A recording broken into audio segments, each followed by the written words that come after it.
Welcome to the Efficient and Effective Response Strategies video. Response strategies address two questions.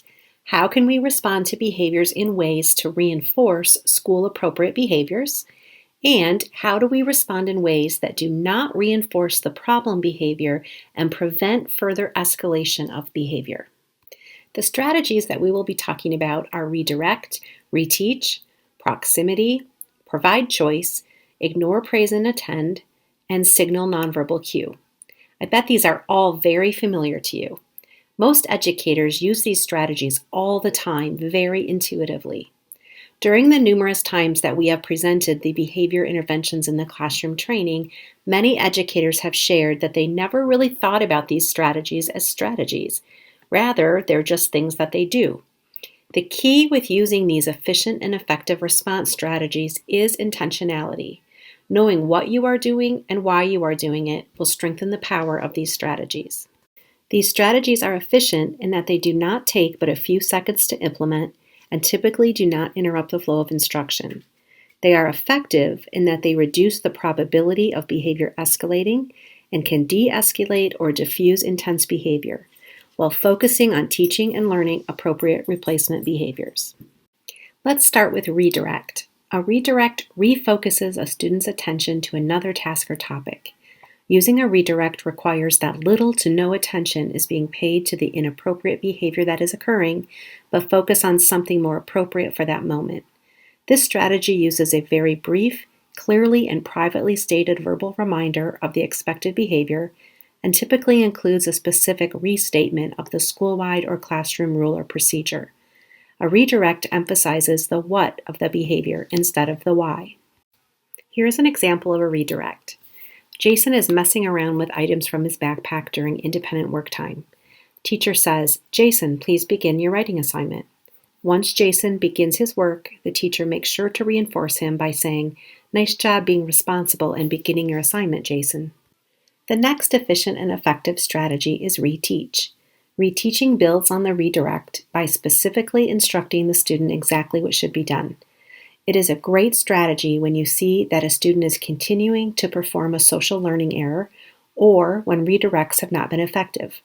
The key steps are to review the expected rule or procedure with the student, show them what it looks like, and give them an opportunity to practice and give specific positive feedback and reinforcement to the student when they demonstrate the expected behavior. Let's suppose Jason has not started the writing assignment after being given the redirect. You reteach by saying, "Jason, you need to be responsible by being on task.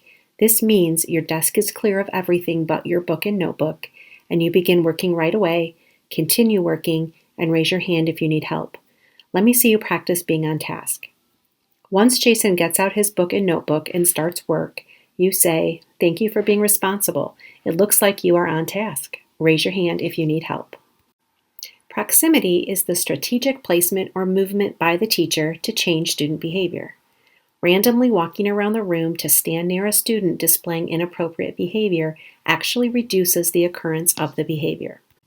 Proximity is a strategy many of us have used when we want to get someone back to doing what is expected. We physically stand by the student for a few seconds until they get back to work, not saying a word.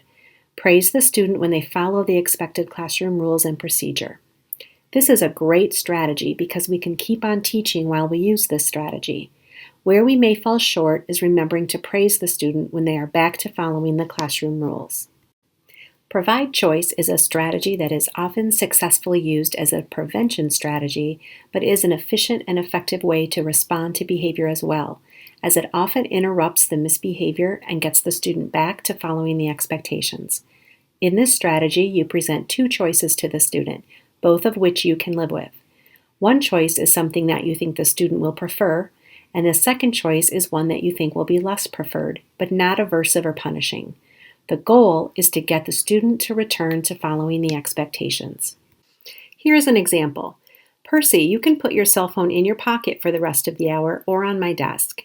Which one will help you be a responsible learner?" Note that the teacher is offering something more preferred to Percy, putting the cell phone in his pocket, rather than on her desk, which is less preferred for a secondary student but not aversive. and the teacher has a tone of wanting Percy to be successful, not a punitive tone or intent. This prevents Percy from escalating his behavior and increases the likelihood that he will follow the expectations of the moment. A non-example would be to say, "Percy, you can put your phone away or you can have a detention. Your choice, buddy."